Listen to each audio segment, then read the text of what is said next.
여러분도 분명히 지금 러시아에서 벌어지고 있는 연료 위기에 대해 들어보셨을 겁니다. 이 위기는 주로 우크라이나가 장거리 타격 작전을 통해 드론이 도달할 수 있는 모든 정유 시설을 타격해 교란하려는 시도에서 비롯된 것입니다. 하지만 문제는 겉으로 보이는 것보다 훨씬 더 심각합니다. 이것은 침공이 시작된 이후로 크렘린이 직면한 가장 심각한 위기이며 구조적으로나 정치적으로 모두 그렇습니다. 구조적으로 우리는 이란 전쟁의 놀라운 부정적 부작용을 보고 있습니다. 정치적으로 이런 신호들은 특히 독재 정권에게 골칫거리입니다. 그들은 시민들이 문제를 일으키지 않도록 하려고 하기 때문입니다.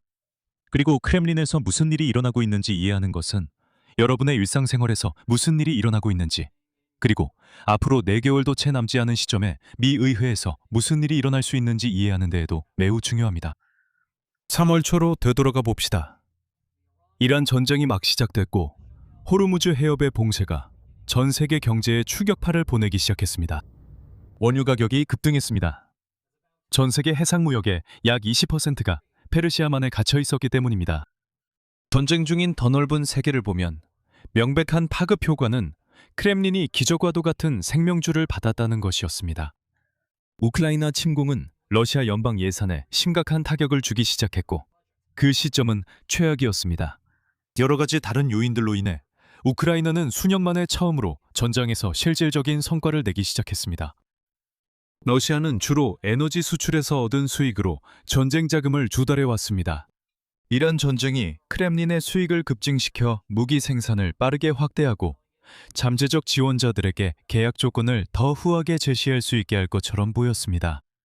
더 많은 병력과 군수물자 투입으로 전선 상황이 개선될 것이라 기대했습니다. 물론 우크라이나는 러시아의 석유 수출 터미널과 그림자 유조선 함대를 타격함으로써 피해를 완화하려고 시도할 수 있습니다. 하지만 그 결과는 여전히 석유가 정상 가격에 거래될 때보다 더 나쁠 것입니다. 크렘린의 뜻밖의 이익에 대한 우려가 실제로 현실이 되었습니다. 그러나 크렘린이 루블을 세는 동안 두 번째 위기가 시작됐습니다. 아이러니하게도 이것도 부분적으로 이란 전쟁 때문이었습니다. 실제로 러시아에서는 소비자용 연료 위기가 발생해 휘발유와 디젤을 구하기 어렵고 구할 수 있더라도 매우 비쌉니다. 주요 공로는 우크라이나에 돌아가야 합니다. 장거리 타격으로 러시아 정제 능력의 약 4분의 1에서 3분의 1이 가동 중단되면 이런 일이 벌어집니다. 하지만 러시아의 일부 문제는 호르무즈 해협까지 거슬러 올라갑니다. 모두가 원유가 그 병목 지점을 통과하지 못하게 막는 셧다운에 집중하고 있을 때 이란은 사우디아라비아, 아랍에미리트, 바레인, 쿠웨이트의 정유시설을 공격할 기회를 잡았습니다. 그곳의 피해가 러시아만큼 크진 않았지만 그 사건은 지역에 타격을 줬습니다. 설상가상으로 정유 회사들은 계속되는 위기에 어떻게 대응할지 결정해야 했습니다. 휘발유에는 유통기한이 있습니다. 그래서 많은 정유소들은 해협의 운명이 어떻게 될지 알 수 없었고 결국 버려질 연료를 정지하는 데 비용을 쓰고 싶지 않아서 가동을 중단하기로 결정했습니다. 이건 쉬운 결정이 아니었어요. 일단 가동을 중단하면 다시 재가동하는 데 몇 주가 걸릴 수 있기 때문에 기업들은 트럼프와 테헤란 사이에 어떻게 될지 모르는 긴장 국면에 신속하게 대응할 수 없게 됩니다. 휴전이 시작되자 용감한 선장들은 원유를 호르무즈 해협을 통해 서둘러 운송했습니다. 한편 휘발유는 움직일 수 있는 상황이 아니었습니다. 러시아가 대응책을 마련하기 시작한 것을 볼 수 있습니다. 크렘린은 7월 디젤 수출을 금지했습니다. 이는 수출 기업들이 해외의 높은 가격을 이용하는 것을 막아 국내 가격 안정을 유지하려는 조치였습니다. 크렘린이 이런 조치를 시도한 것은 이번이 처음이 아니며 아마 마지막도 아닐 것입니다. 다행히도 이 이야기는 정치 성향 전반에 걸쳐 폭넓게 보도되었습니다. 하지만 이 이야기 설명은 출처마다 달랐습니다. 좌파 매체들은 이 발표를 우크라이나 타격 작전이 효과적이라는 증거로 보도했습니다. 우파 성향의 매체들은 이를 위기관리로 해석하며 인플레이션 문제에 초점을 맞췄습니다. 이것을 알게 된 것은 오늘 영상의 후원사인 그라운드 뉴스 덕분입니다. 보도가 그리 많지 않은 기사들에 대해서는 그라운드 뉴스에 사각지대 기능이 있습니다. 이 기능은 정치적으로 한쪽 진영이 유독 소홀히 다루는 몇몇 기사들을 보여줍니다. 이 기능은 여러분이 한쪽 진영의 정보에만 갇혀있지 않도록 해주는 쉬운 방법입니다. 그리고 그라운동 뉴스 슬랙 라인손 맵스로 접속하거나 화면에 있는 QR코드를 스캔하면 웬테지 플랜을 40% 할인된 가격에 이용할 수 있습니다. 이 플랜을 통해 모든 기능과 추가 혜택을 누릴 수 있습니다. 오늘 영상 스폰서 그라운드 뉴스에 다시 한번 감사드립니다. 단순한 세상이라면 러시아는 해외 연료 수입으로 연료 위기를 해결할 수 있습니다. 그게 그렇게 간단하면 좋겠죠. 첫째로, 지금 모두가 직면하고 있는 문제가 있습니다. 바로 크랙 스프레드입니다. 그리고 저한테 질색하기 전에 그게 실제로 그렇게 불린다는 걸 말씀드릴게요. 여러분은 뉴스에서 두 가지 대표적인 에너지 가격 지표를 자주 듣습니다. 원유 한 배럴의 가격과 여러분이 사는 지역의 휘발유 단위 가격이죠. 휘발유를 페트롤이라 부르고 싶은 분들께 양해 부탁드립니다. 크랙 스프레드는 이 둘의 차이입니다. 둘 다 배럴 단위로 환산하고 원유가 디젤로도 분리된다는 점을 염두에 둬야 합니다. 이것은 정유소가 원유에 들어있는 복잡한 탄화수소를 우리가 사용할 수 있는 더 단순한 제품으로 분해하기 때문입니다. 한편 이들 간에는 가격 차이가 있습니다. 그래서 크랙 스프레드라는 이름이 생긴 겁니다. 정제된 제품은 항상 더 비쌉니다. 부가가치가 추가되기 때문입니다. 하지만 크랙 스프레드는 시간이 지나며 변동합니다. 원유와 휘발유는 각자의 수요 공급 논리로 움직이기 때문입니다. 크랙 스프레드의 폭은 정유소가 가져가는 이익의 비율을 알려줍니다. 전쟁 전날 크랙 스프레드는 28달러 55센트였습니다. 이 글을 쓰는 현재 크랙 스프레드는 62달러 22센트로 사상 최고치입니다. 정유 용량에 비해 원유가 부족할 때는 원유 가격과 소비자 수요가 소비자용 휘발유의 최종 가격을 결정합니다. 그 이유는 각 정유소가 제품을 확보하기 위해 서로 가격을 낮춰야 하기 때문입니다. 이후 보게 될 크랙 스프레드는 정유소의 비용 충당 방식을 반영합니다. 반대로 원유는 풍부하지만 정유소가 적을 때는 소비자 수요가 최종 가격을 결정하게 됩니다. 원유 공급자들은 시장에 내놓기 위해 서로 가격을 낮춰야 합니다. 소비자들은 예전처럼 여전히 구매할 의사가 있기 때문에 절감된 비용이 소비자에게 전달되지 않습니다. 그래서 정유소들이 더 경쟁적으로 행동할 필요가 없습니다. 우리는 바로 이 경우에 처해 있습니다. 걸프 지역의 온갖 혼란에도 불구하고 원유 저장량은 증가했습니다. 반면에 저장된 휘발유 공급량은 감소했습니다. 따라서 적어도 정제 능력 측면에서는 원유가 과잉 상태입니다. 이 시점에서는 정유소들이 시장을 통제하고 있기 때문에 크랙 스프레드가 크게 벌어지는 것입니다. 그리고 현재 많은 정제 시설이 가동 중단 상태이기 때문에 주유소의 가격도 그에 따라 계속 높게 유지되고 있습니다. 그러니 여러분이 뉴스를 볼 때 개인적인 평정심을 위해서라도 원유 가격이 어떻게 움직이는지는 신경 쓰지 마세요. 언젠가는 다시 중요해질 수도 있겠지만 지금은 대부분의 언론이 여전히 그 부분에 집중하고 있음에도 불구하고 전혀 중요하지 않습니다. 그 정보는 여러분과는 무관합니다. 여러분이 정유 공장을 소유하고 있고 크랙 스프레드를 좋아하며 횡재성 이익을 누리고 있는 경우가 아니라면 말이죠. 이제 왜 기업들이 정유 공장 증설에 적극적이지 않은지 궁금할 수 있습니다. 결국 횡재성 이익을 얻을 수 있으니까요. 그 사람들이 바보인가요? 문제는 정유 공장 건설이 엄청난 자본이 드는 일이라는 겁니다. 하나를 가동하려면 100억 달러와 수년간의 건설 기간이 필요할 수도 있습니다. 결과적으로 정유 공장이 수익을 내기까지는 수십 년이 걸립니다. 불행하게도 세계 경제의 이 측면에서는 이란 전쟁이 그저 레이더에 잡히는 작은 신호에 불과합니다. 원료 효율성 향상과 전기차 혁명으로 인해 휘발유 소비 추세가 정체되었습니다. 여기에 많은 사람들이 재택근무로 전환한 팬데믹까지 겹치며 수요가 약세를 보이고 있습니다. 어느 석유 회사도 흐름을 제대로 읽지 못해 수십억 달러를 잃는 상황에 처하고 싶어하지 않습니다.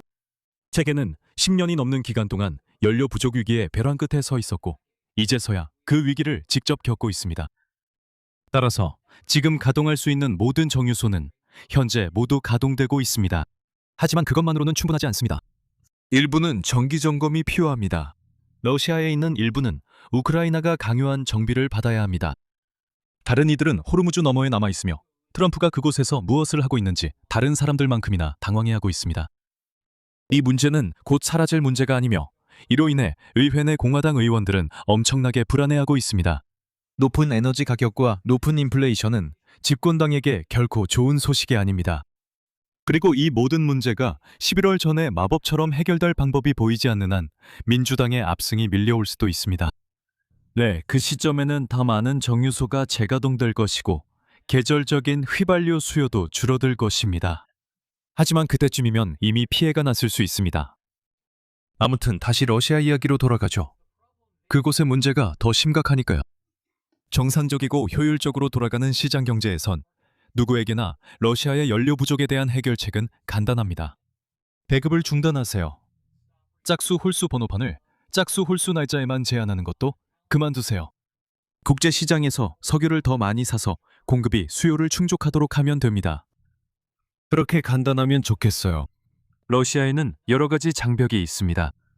모스크바가 이 문제를 함께 할 수 있는 파트너 국가는 제한적입니다. 벨라루스, 카자흐스탄, 인도가 도움을 주고 있지만 크렘린은 계속 시도하고 있습니다. 벨라루스와 카자흐스탄은 공급할 수 있는 물량이 많지 않고 이들 역시 높은 휘발유 가격에 대한 비슷한 정치적 우려를 안고 있습니다. 결국 소비자 시장은 여전히 가격 메커니즘을 통해 휘발유가 어디로 가는지 결정하지 못하고 있습니다. 인도는 더 흥미로운데 아이러니하게도 러시아가 원래 인도로 보냈던 원유로부터 정제된 제품을 다시 러시아가 받고 있기 때문입니다. 하지만 석유를 유조선에 실어서 상트페테르부르크에 그냥 내려놓을 수는 없습니다. 전용 석유 하역 시설이 필요한데 러시아에는 그런 시설이 많이 없습니다. 그리고 왜 그래야 하겠습니까? 러시아는 모든 휘발유를 자급할 수 있습니다. 적어도 우크라이나가 러시아가 그렇게 할 수 있도록 허용했을 때는 그랬죠. 더 나쁜 점은 러시아가 인프라를 쉽게 구축하지 못한다는 것입니다. 평소라면 그 일을 했을 사람들이 지금은 우크라이나가 석유와 가스 터미널에 입힌 피해를 복구하느라 바쁩니다. 문제는 특히 크림반도에서 심각합니다.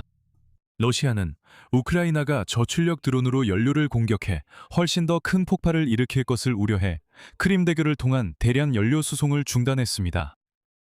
다음 선택지는 아조프링을 따라 트럭을 운행하는 것이지만 우크라이나가 중거리 드론 공격으로 해당 도로를 막고 있습니다. 해상 경로로 아직 보급품을 내릴 수 있어 다행입니다. 아, 잠깐. 아니야. 지금 당신이 푸틴이라면 이 영상에서 지금까지 들은 모든 것에 대해 아마 슬플 겁니다. 자리에 앉는 게 좋겠어요. 이는 당신이 겪을 최악의 정치적 위기이기 때문입니다. 우리가 이 문제에 대해 이미 수천 번이나 이야기했지만 독재 정부에 맞서 혁명을 꿈꾸는 사람들에게 가장 큰 문제는 자신이 혼자인지에 대한 불확실성입니다.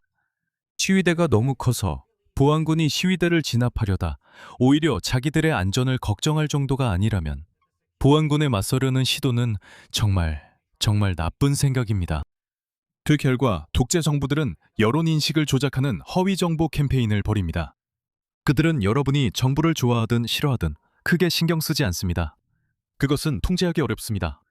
대신에 그들은 정부가 하고 있는 일에 다른 사람들이 만족하고 있다고 여러분을 설득하기 위해 훨씬 더 많은 노력을 기울입니다. 그것은 조작이 가능하며 여러분이 거리로 나가지 않도록 설득하는 데에도 똑같이 효과적입니다. 이 원칙의 실제 적용 예로 중국 만리 방화벽이 있습니다. 좋아요. 이제 이것을 기름값 관점에서 생각해보세요. 여기서 뭐가 보이나요? 이걸 보면 기분이 좋나요? 아마도 그렇지 않을 겁니다. 하지만 주유소는 소비자가 알아야 할 가격을 반드시 게시해야 합니다.